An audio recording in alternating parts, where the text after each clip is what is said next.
Hello friends, આજે આપણે બનાવીશું ખૂબ જ ટેસ્ટી એવા દાળ ફ્રાય અને જીરા રાઈસ. રેસ્ટોરન્ટમાં મળે તેવા જ દાળ ફ્રાય અને જીરા રાઈસ આપણે ઘરે તૈયાર કરીશું, જેને બનાવવા પણ ખૂબ જ સરળ છે. આજની રેસિપીથી તમે જો દાળ ફ્રાય બનાવશો ને તો 100% બહાર જેવી જ બનીને તૈયાર થશે. તો સૌથી પહેલાં દાળ ફ્રાય બનાવવા માટે આપણે અડધી નાની વાટકી જેટલી તુવરની દાળ લીધી છે. અહીંયા 4 વ્યક્તિ પ્રમાણે હું બનાવું છું તો એ જ પ્રમાણેનું માપ રહેશે. અહીંયા મેં ફોતરાવાળી દાળ લીધી છે. તમે દિવેલ ચડેલી દાળ પણ લઈ શકો છો. હવે તેની સાથે 4 ચમચી જેટલી આપણે મગની મોગર દાળ અને એટલા જ પ્રમાણમાં અડદની દાળ નાખીશું. આ દાળ નાખવાનું કારણ હું તમને આગળ વિડીયોમાં જણાવીશ. અને દાળ ફ્રાયમાં છે ને અડદની દાળ અથવા તો મગની દાળ બેમાંથી એક જ દાળ નાખવામાં આવે છે, પણ હું હંમેશા 3 દાળ જ નાખું છું અને મારી દાળ ફ્રાય ખૂબ જ સરસ બનીને તૈયાર થાય છે. તો તમે ચોક્કસથી આ 3 દાળ લેજો. હવે આપણે આમાં થોડુંક સાફ પાણી નાખી આને ઘસી અને 2 થી 3 વાર આપણે ધોઈ લેશું, જેથી તેનો બધો કચરો દૂર થઈ જાય. દાળ આપણે ધોઈ લીધી છે. હવે આપણે આમાં થોડુંક ચોખ્ખું પાણી નાખીશું અને દાળને 10 મિનિટ પલળવા દેશું. કેમ કે આપણે આને ક્રશ નથી કરવાની, આખી ભાગી રાખવાની છે.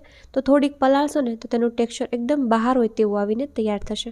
તો પલાળવી જરૂરી છે, નહીંતર તમે ડાયરેક્ટ પણ બાફી શકો છો, પણ સારું રિઝલ્ટ જોઈએ તો પલાળીને જ લેવી. હવે આ દાળને આપણે ઉકળતા પાણીમાં એડ કરી દઈશું 10 મિનિટ બાદ. ત્યારબાદ આપણે આમાં થોડુંક મીઠું નાખીશું અને સાથે થોડી હળદર પણ ઉમેરી દઈશું અને થોડુંક તેલ નાખીશું, જેથી દાળ આપણી ઉભરાય નહીં. હવે આને બરોબર મિક્સ કરી લઈશું. તમે જુઓ એટલું મેં પાણી રાખ્યું છે, બસ આનાથી વધારે નહીં રાખવાનું. દાળ ઉપર થોડુંક પાણી આવે એટલું જ રાખવું. હવે કુકરનું ઢાંકણ બંધ કરી અને 5-7 મિનિટ થવા દઈશું. પલાળેલી દાળ છે એટલે વધારે સમય નહીં થવા દઈએ. સાઈડમાં મેં પાણી પણ ગરમ કરવા મૂકી દીધું છે, તો આપણે તેની અંદર ભાત ઓરી દઈશું. અહીંયા મેં છે ને બાસમતી ચોખાને 1 કલાક પહેલાં જ પલાળી રાખ્યા હતા. પલાળવાથી ભાત ફૂલી જશે અને તેને ચડતા જરા પણ સમય નહીં લાગે અને એકદમ સરસ બનશે. હવે આપણે આમાં સ્વાદ પ્રમાણે મીઠું નાખી દઈએ. સાથે થોડો લીંબુનો રસ નાખીશું. લીંબુનો રસ નાખવાથી ભાત એકદમ સફેદ બને છે. તેની સાથે આપણે 1 ચમચી જેટલું ઘી નાખીશું. ઘી નાખવાથી એમાં સુગંધ બહુ સરસ આવશે. તમે તેલનો યુઝ પણ કરી શકો છો. હવે બધું બરોબર મિક્સ કરી ભાતને આપણે 70 થી 80% ચડવા દેવાના છે, વધારે નહીં.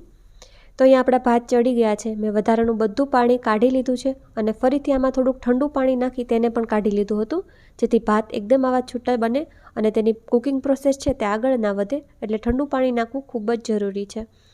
હવે વઘાર માટે તેલ ગરમ કરી લીધું છે. તેની અંદર આપણે થોડુંક જીરું નાખીશું, આખું જીરું, અને આ જીરાવાળા વઘારને આપણે ભાતમાં એડ કરી દઈશું અને તેને બરોબર રીતે મિક્સ કરી લેશું. આ રીતે ભાત બનાવશો એટલે એકદમ રેસ્ટોરન્ટ જેવા જ બનીને તૈયાર થશે. એટલે હંમેશા ભાત બની જાય એટલે થોડુંક ઠંડુ પાણી ઉમેરી તેને પણ કાઢી લેવાનું, જેથી ભાત છે તેની કુકિંગ પ્રોસેસ ત્યાં સ્ટોપ થઈ જાય અને ભાત એકદમ છૂટા તૈયાર થાય. આપણા ભાત રેડી છે. હવે આપણે દાળને પણ 7 મિનિટ થઈ ત્યારે કુકરને બંધ કરી દીધું હતું અને પ્રેશર આઉટ થાય ને ત્યાં સુધી રહેવા દેવું, જેથી કરી તે એકદમ સરસ થાય. મીડિયમ ગેસ પર દાળને પકાવી, જેથી કરી તે એકદમ મેશ ન થઈ જાય, આખી ભાગી રહે. તો આ રીતની આપણી દાળ તૈયાર છે. હવે આપણે આમાં પણ થોડું પાણી નાખીશું, જેથી કરી દાળ છે તે એકદમ સરસ આવી રીતે છૂટી છૂટી રહે. હવે આપણે દાળનો વઘાર રેડી કરી લેશું, જેના માટે એક પેનમાં આપણે 1.5 ચમચી તેલ ગરમ કરીશું. વઘાર ક્યારેય પણ આપણે બટરમાં નથી કરવાનો, બટરમાં આપણે તડકો રેડી કરીશું. અત્યારે હંમેશા તેલનો જ યુઝ કરવાનો છે. તેલ ગરમ થઈ જાય એટલે થોડુંક આખું જીરું, હિંગ અને 1 થી 1.5 ચમચી જેટલી આપણે ઝીણી સમારેલું લસણ નાખીશું. 20 થી 25 લસણની કળીને ઝીણી સમારી છે. 1 ચમચી જેટલા આદુને પણ ઝીણું સમારીને ઉમેરી દેશું અને તેને સરસ મિક્સ કરી લેશું. તમે અહીંયા આદુ લસણની પેસ્ટ પણ નાખી શકો, પણ આ રીતે સમારીને નાખશો તો વધારે સરસ લાગશે. હવે આપણે આમાં 2 સૂકા લાલ મરચાં નાખીશું અને બધું જ બરોબર મિક્સ કરી આદુ લસણને ત્યાં સુધી આપણે થવા દેશું જ્યાં સુધી તેની સરસ સુગંધ ના આવવા લાગે. ત્યારબાદ આપણે આની અંદર 1 સમારેલી ડુંગળી ઉમેરી દઈશું અને તેની સાથે જ આપણે 1 તીખી મરચી છે જેને આ રીતે સમારીને ઉમેરી દઈશું અને બરોબર રીતે મિક્સ કરી ડુંગળીને આપણે થોડીવાર પકવી લઈશું, જ્યાં સુધી તેનો કલર ચેન્જ ના થઈ જાય અને તે ટ્રાન્સપરન્ટ ના થઈ જાય. તો ડુંગળી આપણી સરસ થઈ ગઈ છે અને તમે જુઓ તેનો કલર બદલાઈ ગયો છે અને તે ટ્રાન્સપરન્ટ થઈ ગઈ છે. તો બસ આ રીતની આપણી ડુંગળી થઈ જાય ત્યારબાદ આપણે આની અંદર ટમેટાં ઉમેરીશું. તો અહીંયા મેં 1 ટમેટું આ રીતે કાપીને લીધું છે. અહીંયા મેં દેશી ટમેટાં નથી લીધા, આપણે દેશી ટમેટાનો યુઝ નહીં કરીએ આમાં. હવે આપણે આમાં સ્વાદ પ્રમાણે મીઠું અને થોડી હળદર ઉમેરી દઈશું, જેથી કરી ટમેટાં સોફ્ટ થઈ જાય. અહીંયા આપણે ટમેટાને મેશ નથી કરવાના, બસ આ હલકા સોફ્ટ થઈ જવા જોઈએ, કંઈક આ રીતે. તમે જુઓ થોડાક સોફ્ટ દેખાઈ રહ્યા છે ને, બસ આ રીતના થઈ જાય એટલે આપણે આમાં મસાલા કરી લઈએ. તો મસાલામાં સૌથી પહેલાં આપણે તીખું લાલ મરચું કે જેવી તમારે તીખાશ જોઈએ.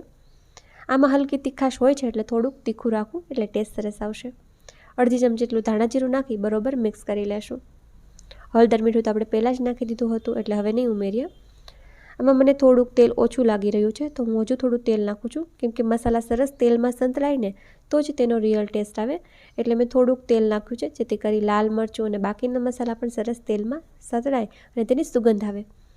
બસ થોડાક મસાલા સંતળાઈ ગયા છે, સુગંધ આવવા લાગી એટલે મેં થોડીક દાળ નાખી દીધી છે અને તેને બરોબર રીતે મિક્સ કરી લેશું. બસ આ મિક્સ થઈ ગયું છે. હવે આ વઘારને આપણે બધી જ દાળમાં ઉમેરી દેશું અને સાથે આપણે જરૂર પ્રમાણે પાણી પણ ઉમેરી દેશું. આ દાળ હજુ ઉકળશે એટલે થોડીક ઘાટી થશે એટલે આપણે એ પ્રમાણે એમાં પાણી નાખવાનું છે જેથી કરી તેની કન્સિસ્ટન્સી એકદમ બરોબર રહે. બહાર જે દાળ હોય તે મીડિયમ ઘાટી હોય છે, બહુ ઘાટી નહીં કે બહુ આછી નહીં, જે ખાવાની બહુ મજા પડે તેવી હોય છે. હવે આપણે આની અંદર થોડું પાણી પણ નાખીશું અને આને આપણે સારી રીતે મિક્સ કરી લેશું. બસ હવે વધારે આમાં પાણી નહીં ઉમેરીએ, આને આપણે ઉકળવા દેશું. તો દાળ આપણી સરસ ઉકળી ગઈ છે અને તમે જુઓ એકદમ પરફેક્ટ બની છે.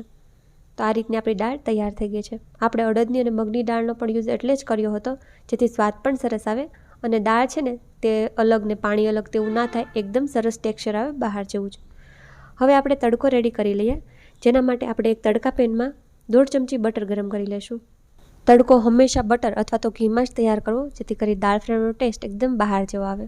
હવે આપણે આમાં થોડુંક ઝીણું સમારેલું લસણ નાખી દઈશું અને તેને સંતળાવા દઈશું. ત્યારબાદ થોડાક સૂકા લાલ મરચાં નાખી દઈશું અને એકદમ સરસ લસણની સુગંધ આવે ત્યાં સુધી આને સંતળાવા દઈશું. ત્યારબાદ અડધી ચમચી જેટલું કાશ્મીરી લાલ મરચું નાખી થોડુંક અમથું પાણી નાખીશું જેથી કરી મરચું દાજે નહીં અને વઘાર એકદમ સરસ બેસે. તો આ રીતે કરશો એટલે લાલ મરચું તમારું ક્યારેય પણ નહીં દાજે. હવે આપણે આ તૈયાર કરેલા વઘારને દાળમાં એડ કરી દઈશું. તમે પાણી ના નાખો તો ડાયરેક્ટ પણ વઘાર એડ કરી શકો અને આ રીતે પણ બનાવી શકો. હવે આપણે આની ઉપર થોડાક કાપેલા ધાણા ઉમેરી દઈશું અને ત્યારબાદ આપણે આમાં થોડોક લીંબુનો રસ નાખી દઈશું. લીંબુનો રસ આપણે બહુ વધારે નથી નાખવાનો, કેમ કે આમાં હલકી ખટાશ હોય છે, બહુ વધારે ખટાશ નથી હોતી, એટલે એ પ્રમાણે રાખવું એટલે સરસ બનશે. તો આપણી ખૂબ જ સરસ ટેસ્ટી દાળ ફ્રાય બનીને તૈયાર છે. તમે જો આ રીતે દાળ ફ્રાય બનાવશો ને તો 100% બહારે ખાવાનું ભૂલી જશો અને વારંવાર ઘરે બનાવવાનું પસંદ કરશો. એટલી બધી સરસ બનીને તૈયાર થાય છે. તો તમે પણ એકવાર જરૂરથી બનાવો અને કોમેન્ટ સેક્શનમાં ચોક્કસથી જણાવજો તમને આજની આ રેસીપી કેવી લાગી.